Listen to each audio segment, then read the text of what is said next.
Hey everyone, welcome back to Stoic Vibes. Today we're diving into something exciting and empowering. 11 signs you are a hot and attractive woman. It's not just about looks. Attractiveness goes way beyond the surface. Love psychology tells us that certain traits, behaviors, and mindsets can make you irresistibly attractive.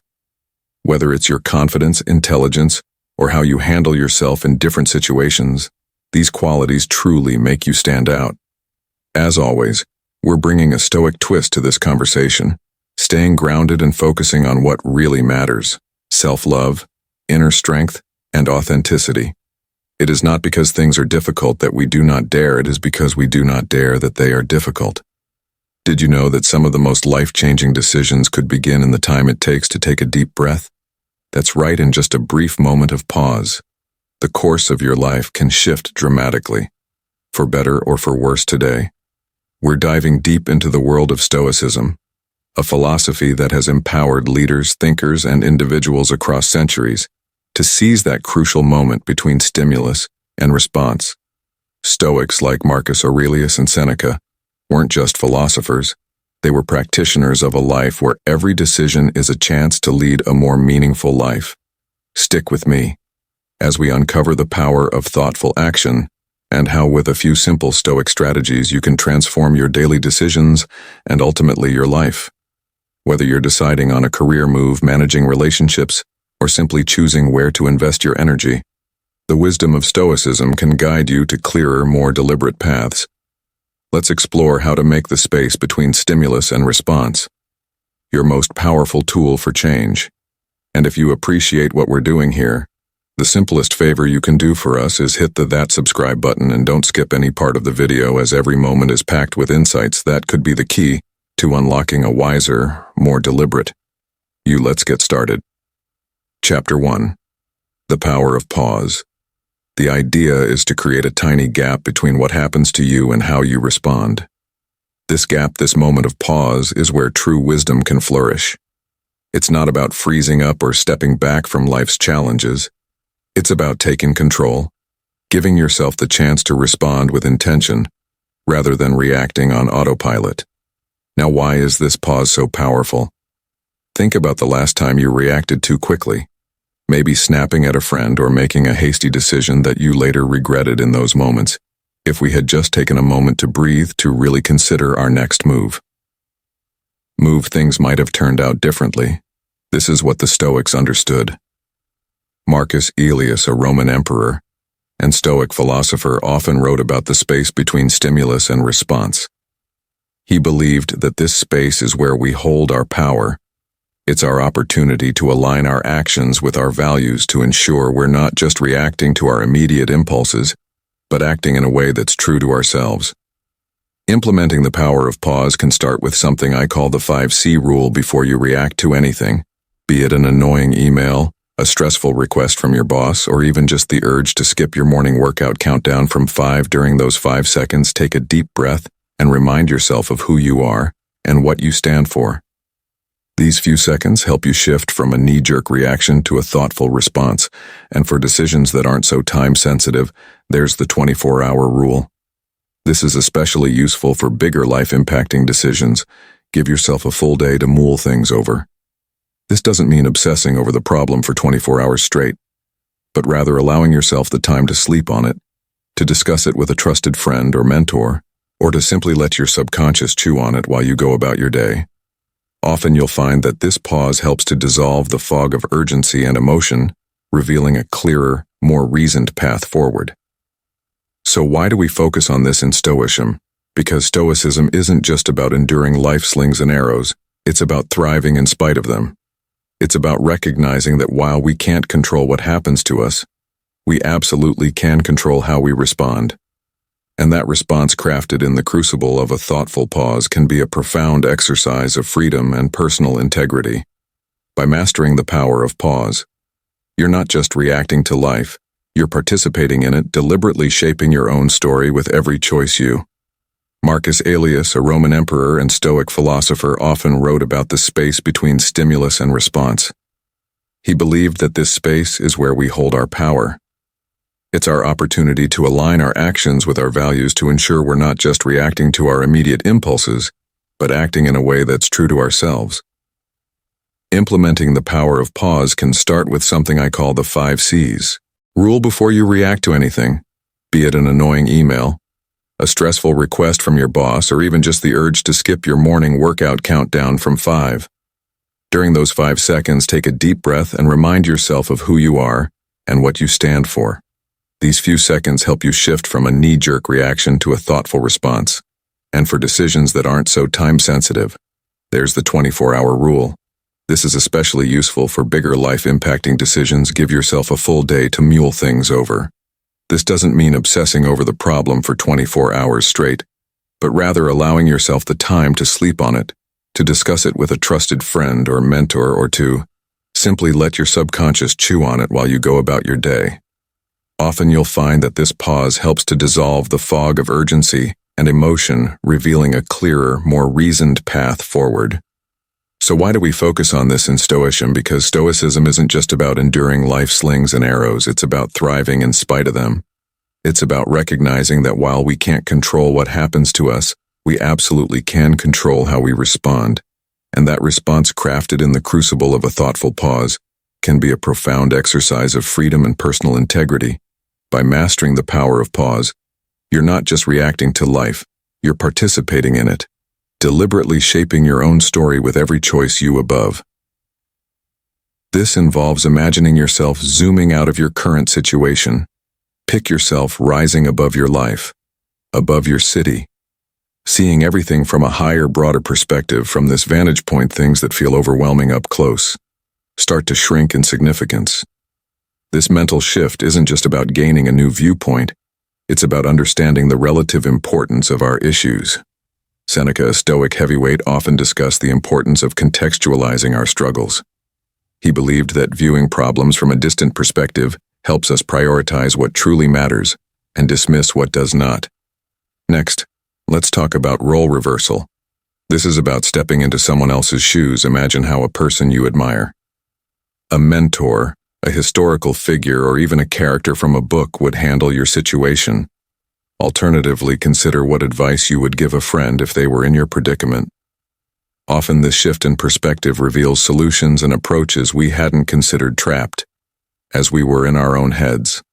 This technique isn't just about finding answers. It's about expanding our emotional repertoire and understanding. The Stoics were big on wisdom, coming from within and without, recognizing that empathy and understanding are keys to not just personal growth, but to living a virtuous life. Both techniques, the view from above and role reversal, help us challenge our immediate perceptions and encourage us to think outside our usual patterns. They teach us that flexibility in thought leads to more than just better decision-making. It leads to a more compassionate, understanding existence. By practicing these perspective-shifting techniques, we engage in what the Stoics saw as the essence of wisdom, the ability to see and think beyond the self-imposed barriers of our minds. This not only aids in overcoming personal challenges, but also enhances our interactions with others, fostering a life of harmony and understanding. So the next time you feel stuck or overwhelmed, try shifting your perspective. You might find that the world looks quite different from another angle, and what seemed like insurmountable problems might begin to look like manageable challenges. Chapter 3. Emotional management. Managing our emotions doesn't mean suppressing them, it means understanding them, navigating them wisely, and ensuring they don't take the wheel in decision. Making this is essential in Stoicism, which teaches us that achieving a state of apathy, a freedom from destructive emotions, is key to a rational and fulfilling life. 1. One practical method to manage emotions is what I like to call naming the emotion. It's straightforward yet profoundly impactful. Whenever you feel overwhelmed by an emotion, whether it's anger, anxiety, or sadness, pause and name it. Say it out loud or in your mind. I am feeling angry, or I am experiencing anxiety. This simple act of labeling helps distance you from the emotion itself. It's not that you are the anger or anxiety you are experiencing.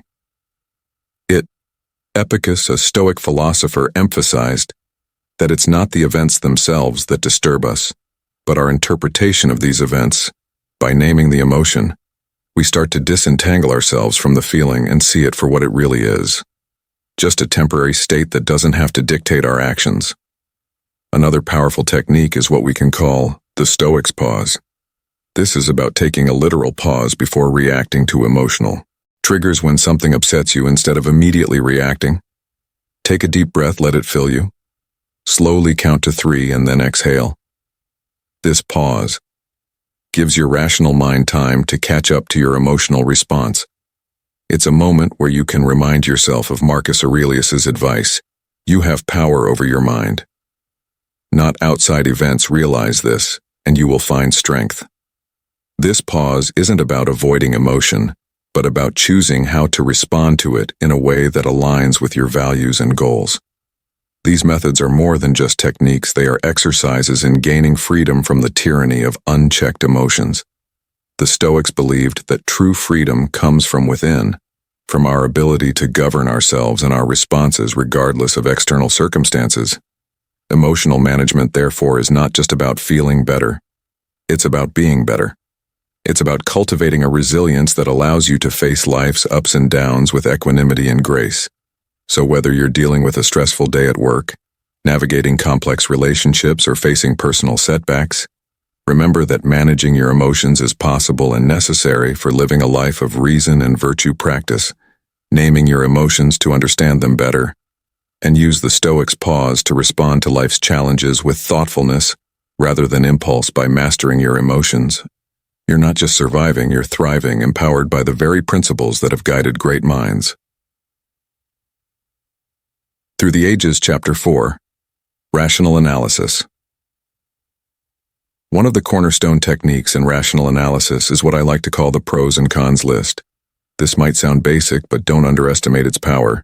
When faced with a decision, simply draw 2 columns in one jot, down all the potential benefits of the decision, in the other list, the possible drawbacks. This visual representation allows you to weigh the advantages against the disadvantages in a clear, structured manner. It's a technique that echoes the Stoic emphasis on objective assessment, seeing things as they are, not as we wish them to be, as you list these pros and cons. It encourages you to step back from your initial impulses and examine the decision from a place of balance and neutrality. Another useful tool is considering the worst-case scenario. Ask yourself, what's the worst that could happen? This question isn't meant to be pessimistic, rather. It's about preparedness and perspective. By understanding the worst outcome, you can assess whether you're capable of handling it, and how likely it is to occur. This technique reduces the fear and anxiety that often cloud our decision-making process. It's a form of mental rehearsal, a strategy used by Stoics like Seneca, who suggested that we periodically practice the hardships we fear. By doing so, we demystify them and reduce their emotional impact. Rational analysis in the Stoic sense is about more than just making good decisions. It's about aligning those decisions with a deeper understanding of our values, goals, and the realities of our situation. It encourages us not only to think more clearly, but also to live more wisely. The process of evaluating the pros and cons and contemplating the worst-case scenarios prepares us to face not just the expected outcomes, but also the unexpected ones with equanimity and resilience. Rational analysis empowers you. It turns decision-making from a source of stress into a process of engagement with your deepest self and your highest aspirations. Next time you're faced with a decision, take the time to analyze it rationally. Employ these Stoic tools of the pros and cons list and the worst-case scenario analysis. By doing so, you embrace the full spectrum of possibilities, prepare for various outcomes, and ensure that your choices are thoughtful, considered, and in harmony with your Stoic pursuit of a virtuous life. Chapter 5, Values and Principles. Stoicism teaches us that having a strong set of values isn't just about moral high ground. It's about creating a foundation that every thought, every decision, and every action can build upon.